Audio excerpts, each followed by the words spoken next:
चर्चा की थी कि किस तरह से जटायु का उद्धार और प्रभु श्री राम के परम भक्त जटायु जी ने किस तरह से सीता जी की रक्षा के लिए अपने पंख गंवा दिए और प्रभु श्री राम जी ने अपने हाथों से गिद्धराज जटायु का अंतिम संस्कार किया। अविरल भक्ति मांगी जटायु ने और भगवान के परम धाम को जटायु गया। तो स्वामी तुलसीदास जी कहते हैं कि प्रभु श्री राम जी का चित्त अति कोमल है, जैसे बालकों का स्वभाव बड़ा कोमल होता है। एक पल में नाराज, एक पल में प्रसन्न।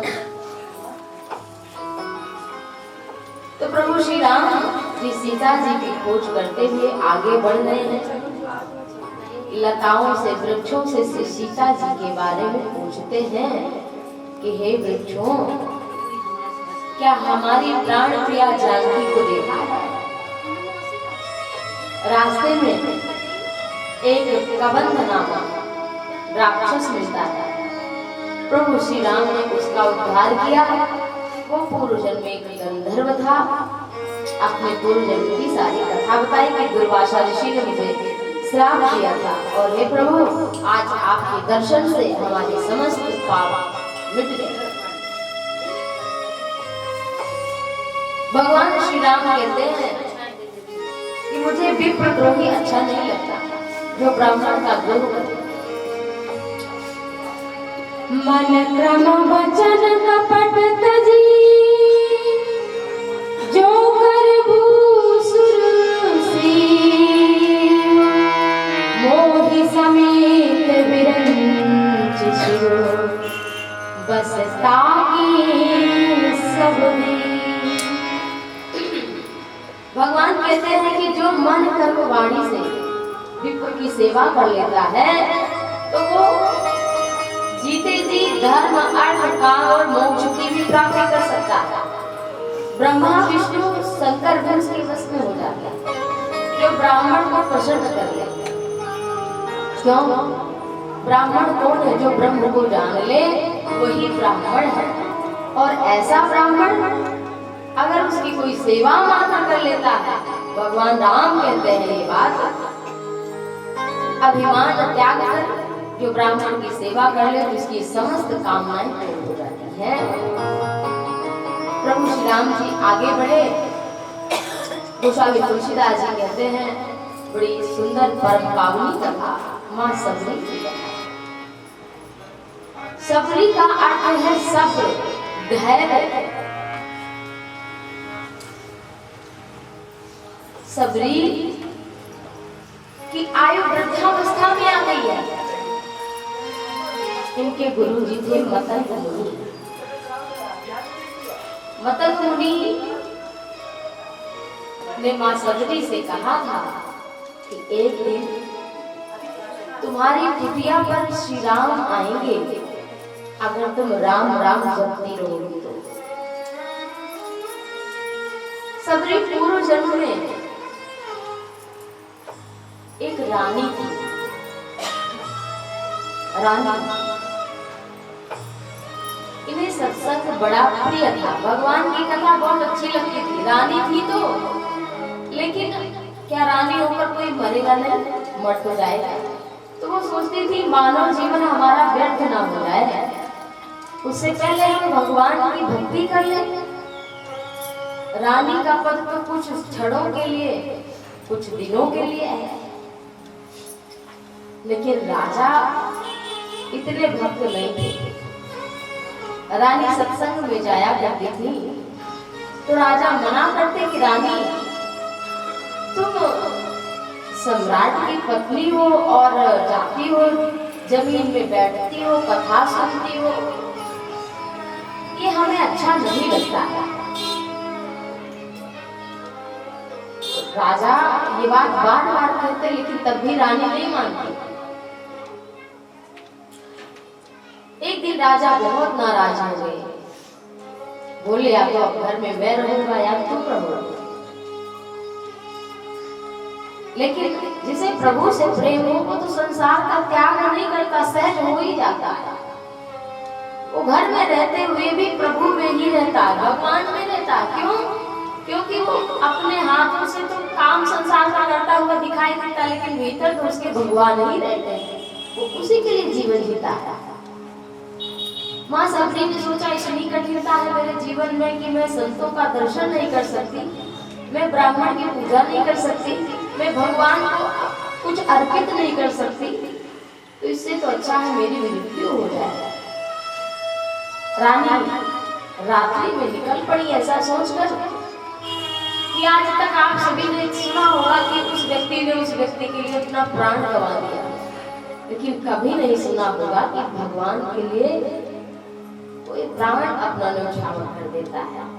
हम सभी कोई पुष्प देता है, कोई दक्षिणा देता है, कोई कुछ देता है, लेकिन माँ सबरी रानी रूप में जब पूर्व जन्म में थी तो वो नदी में गई और गंगा जी को प्रणाम करते हुए कि अंत समय में जो भगवान का नाम जप लेता है, ध्यान कर लेता है, वो राम को प्राप्त कर लेता है। तो मैं जीते जी तो नहीं प्राप्त कर पाई, लेकिन अंतिम समय में मैं भगवान का ध्यान करूंगी और उन्हें प्राप्त करूंगी।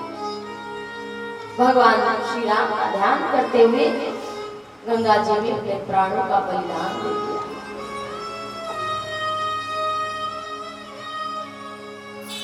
परंतु कुछ कर्म अवशेष बचे थे। दूसरे जन्म में शूद्र कुल में सबरी माता का जन्म हुआ। सबरी कुल में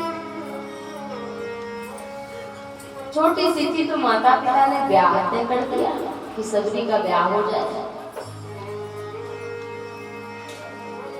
एक दिन की बात है कि सबरी की माता जी छुट्टियां बना रही थी, छोटी सबरी की ब्याह होने वाला था। तो माता सबरी छोटी ही थी, दूसरे जन्म में तब पूछने लगी कि माँ ये इतने सारे पशु पक्षी क्यों बंधे हुए हैं? तो उनकी माँ बोली बिटिया ये सब तुम्हारे विवाह में भोजन बनेंगे, कल इन सबको काट दिया जाएगा। माता सबरी रोने लगी कि एक मेरे ब्याह के लिए इतने सारे जीवों की हत्या होगी। और सबरी ने सोचा कि मुझे कोई जाने तो देगा नहीं, एक तो मैं नारी, पुरुष तो घर से निकल सकता है, अकेले जीवन यापन कर सकता है, लेकिन मैं कहाँ जाऊँ? लेकिन भगवान पर इतना भरोसा था कि भगवान मेरी रक्षा करेंगे। सबरी माता रात को घर से निकल पड़ी, बिना बताए चुपके से। उन पशु पक्षियों को खोलकर सब भाग गए, सब उड़ गए, उन सबको मुक्त कर दिया। और उन सब ने कहा कि सबरी जिस तरह से तुमने हमको मुक्त किया है, तो मैं तुम्हें आशीर्वाद देता हूँ कि मुक्तिदाता भगवान तुम्हें स्वयं मिलेंगे, तुम्हें उनसे मिलना नहीं पड़ेगा, वो स्वयं आकर तुमसे मिलेंगे। रात में सबरी माता जंगल में पहुंच गई। अब कहाँ जाए? तो देखा कुछ संत निवास करते हैं जंगल में, बड़े पवित्र हैं, बड़े नियम धर्म के पक्के हैं। तो क्या करते सबरी मैया, संत जिस मार्ग से नदी तक तालाब तक पहुंचते थे उस मार्ग में झाड़ू बुहारू करते थे, चुपके से बिना बताए। कभी कभी व्यक्ति को बिना बताए हुए दान कर देना चाहिए, सत्कर्म कर लेना चाहिए, भगवान नाम लेना चाहिए बिना बताए।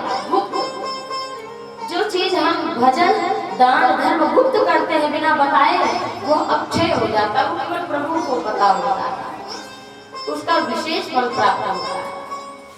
तो सबरी माता चुपके से बिना बताए झाड़ू बुहारू करती। एक दिन की बात है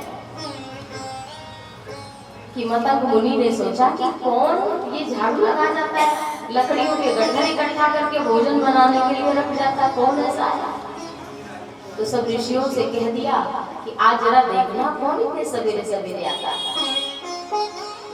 तब देखा ऋषियों ने कि एक छोटी उम्र की कन्या वो साफ कर जाती है। सरभंग मुनि के कहने पर ऋषियों ने जब देखा तो उस कन्या को सबने को पकड़ लिया। ये कन्या पूछा तुम्हारा कुल गोत्र क्या है? सबरी ने बताया किसी ने तो नहीं रखा, लेकिन मतंग मुनि ने कहा कि बेटी कोई तुम्हें स्थान दे न दे, लेकिन मैं तुम्हें अपने कुटिया में स्थान दूंगा। और अपनी कुटिया के समीप बिल्कुल एक सुंदर कुटिया बनाई और सबरी को श्री राम नाम का महामंत्र प्रदान किया और कहा बेटी इसी नाम को जप करते रहना। थोड़े समय बाद मतंग मुनि जाने लगे और कहा कि राम राम जपती रहोगी तो राम के द्वार नहीं जाना पड़ेगा, अयोध्या से श्री राम चलकर तुम्हारी कुटिया तक पहुंच जाएंगे।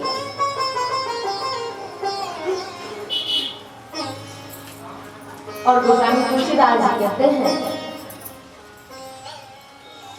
कि ताहि दी गति राम उदारा, ताहि दी गति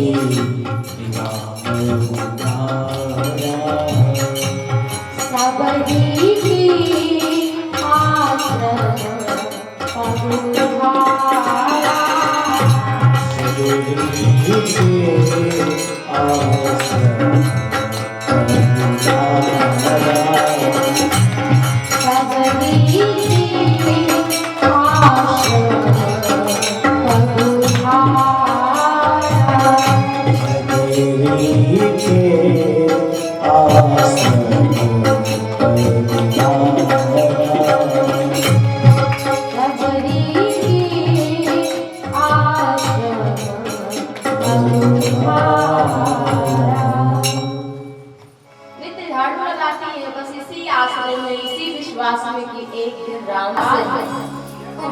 आयु तो बीतने वाली है, लेकिन विश्वास है कि राम आएंगे।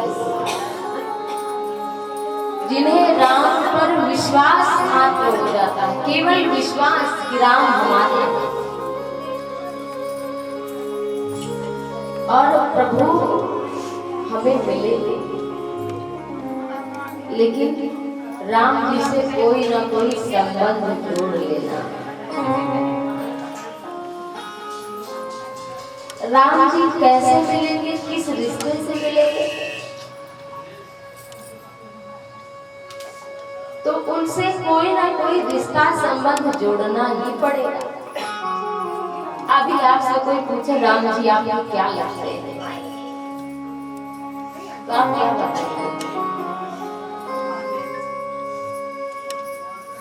जिस रिश्ते की जीवन में कमी हो रही हो, लग रही हो, वही भगवान को मानो कि राम जी हमारे भाई लगते हैं, राम जी हमारे पुत्र लगते हैं, राम जी हमारे स्वामी लगते हैं। और तो छोड़ दो, राम जी को यही मान लो कि हमारे चाकर हैं, नौकर हैं, सेवा करते हैं, ये भी मान लो। कुछ मान के जाओ। एक संत थे अयोध्या में, विप्र थे, ब्राह्मण थे, वशिष्ठ गोत्र के थे। तो वो कहते थे कि हम राम जी के गुरु हैं, क्योंकि वशिष्ठ गोत्र में हूँ तो मैं राम जी का गुरु हूँ। तो सब हंसते उनकी बात सुनकर, इनको नहीं, ये राम जी को अपना गुरुवत कहते हैं, राम जी के गुरु हैं। और क्या करते, उनकी भक्ति क्या थी कि वो एक कमरे में दरवाजा बंद कर लेते, कमरे में दरवाजा बंद कर लेते अयोध्या में, और राम लक्ष्मण भरत शत्रुघ्न की तस्वीर फोटो रख लेते और छड़ी ले लेते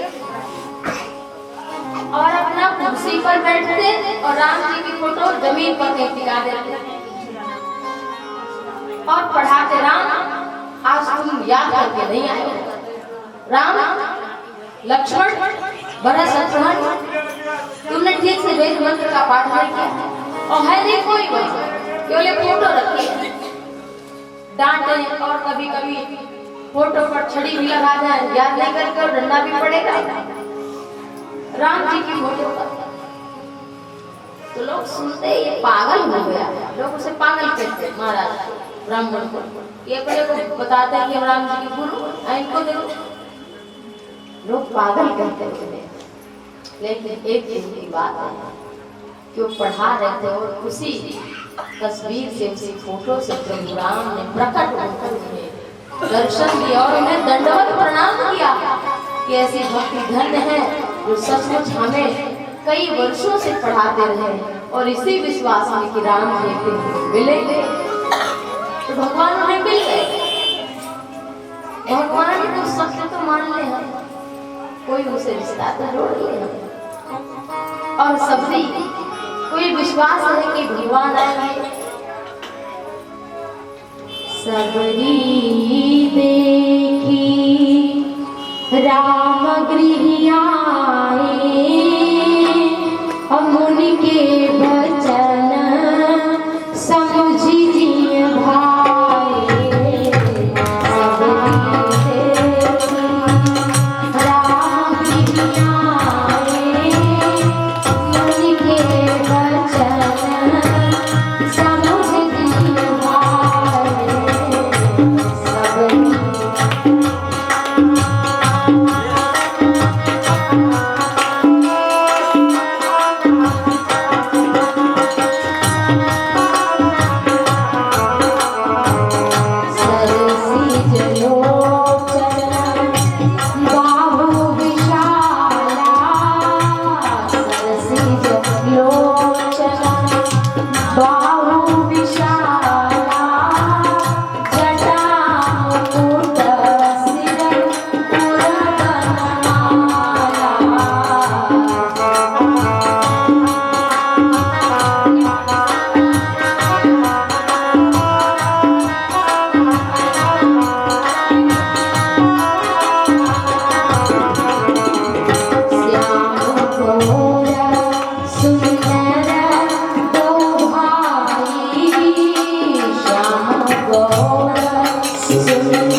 जब प्रभु श्री राम जी श्यामल गौर किशोर राम लक्ष्मण सबरी के आश्रम पर आए हैं और माता सबरी को पता चला है और सबरी ने जो देखा राम लक्ष्मण के रूप को तो सबरी परी चरण लपटाई।